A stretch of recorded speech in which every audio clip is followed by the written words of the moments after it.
അതൊക്കെ വാലിഡിറ്റി അവർ വരുന്നവരെയാണല്ലോ, ഒരു കരാർ എന്നുള്ള അവർ വരുന്നവരെ. അതിന് മുമ്പ് ഈ നമ്മുടെ സ്ഥലങ്ങളിൽ പോലെയല്ല ഇംഗ്ലീഷ് ടീമുകളൊക്കെ തന്നെ ഒരു കൃത്യമായി പണം ഇതൊക്കെ ഒരു മാനദണ്ഡമാണ്. അപ്പോൾ അത് പ്രകാരം അവർ വരുന്നതിന് മുമ്പ് അവരെ പണം അടച്ച് തീർത്താൽ മതി. സ്പോൺസർ അങ്ങനെ അടക്കാൻ തയ്യാറാണ്. പിന്നെ മറ്റൊന്നും നമുക്ക് അതിൽ ആലോചിക്കേണ്ട ആവശ്യമൊന്നുമില്ല. തീരുമാനമായിട്ടുണ്ടെങ്കിൽ പണം അടയ്ക്കാമെന്നുള്ളതാണ് പറയുന്നത്. അപ്പോൾ എപ്പോഴേക്കും അതിലൊരു ക്ലാരിഫിക്കേഷൻ ഉണ്ടാകുമെന്ന് സംബന്ധിച്ച് എന്തെങ്കിലും ഒരു വിവരമുണ്ടോ? ആരാധകർ ഇപ്പോൾ വളരെ പ്രതീക്ഷയോടെ കാത്തിരിക്കുന്നതാണല്ലോ. ആരാധകരുടെ പ്രതീക്ഷകൾക്ക് ഒരു കോട്ടും തട്ടുണ്ട്.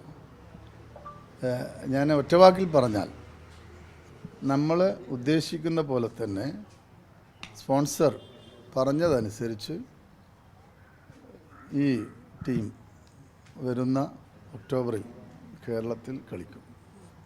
ഒറ്റ വാക്ക് അത് നമുക്ക് വേറെ തന്നെ എക്സ്പ്ലെയിൻ ചെയ്യേണ്ടത് ഒരാശയക്കുഴപ്പമില്ല.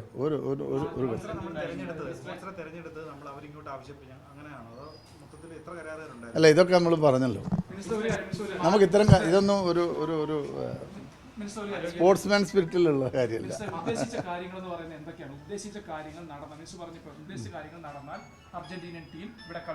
അല്ല, ഈ പേയ്മെന്റ് അവിടെ എത്തിയാൽ അതാണ് ഉദ്ദേശിച്ച കാര്യം.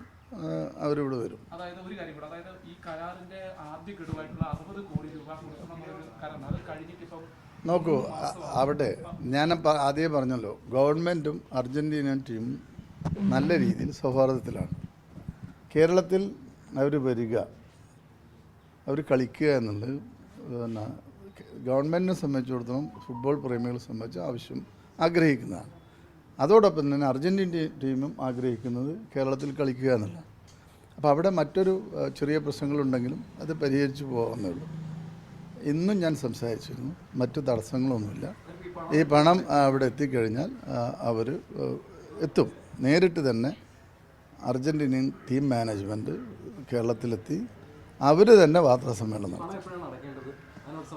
അല്ല, അത് പറഞ്ഞല്ലോ, അവർ പണം അടക്കുമെന്ന് പറഞ്ഞല്ലോ സ്പോൺസർ. അപ്പോൾ പിന്നെ അത് നമ്മൾ ഇപ്പോൾ നിലവിൽ നിങ്ങൾ പത്രസമ്മേളനം നടത്തിയതിന് ശേഷം, നിങ്ങൾ എന്നോട് ചോദിച്ചതിന് ശേഷം ഞാൻ ഒന്ന് കൺഫേം ചെയ്തപ്പോൾ മറ്റ് തടസ്സങ്ങളൊന്നും ഇല്ല എന്നാണ് അറിയാൻ കഴിഞ്ഞത്.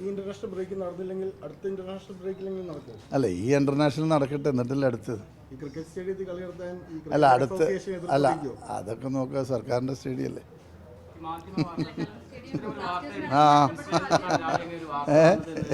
അറിയില്ല ഇതെങ്ങനെയാ വന്നതെന്ന് ഞാൻ. എങ്ങനെ? അല്ല, നിങ്ങളാണ് എന്നോട് ചോദിച്ചത്. അർജൻറ്റീന വരില്ല എന്ന് പറയുന്നു. ഇന്നലെ പത്രങ്ങളിൽ വന്നു, ഏതോ ചാനൽ വന്നു, ഇന്നും വന്നു എന്ന് പറയുന്നു. എനിക്കറിയില്ല. നിങ്ങൾ ചോദിച്ചപ്പോഴാണ് ഞാനും കൺഫ്യൂഷനായത്. അപ്പോൾ പണം അടക്കുന്ന കാര്യത്തിൽ ചെറിയ താമസം നേരിട്ട് എന്ന് പറയുന്നു. ഏയ് ഉണ്ടോ? ഇല്ല.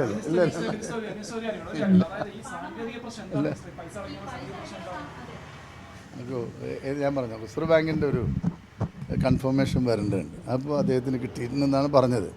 അത് കഴിഞ്ഞു. അതായിരുന്നു സാധാരണഗതിയിൽ ഫോറിൻ റെമിറ്റൻസിന് ചെറിയ നിയമങ്ങളുണ്ടല്ലോ, ഫെറ പ്രകാരമുള്ള. അത് പ്രകാരം അദ്ദേഹത്തിന് ഇപ്പോൾ കൺഫർമേഷൻ ആയിട്ടുണ്ട്. അദ്ദേഹം അടുത്ത ആഴ്ച പണം അടക്കും.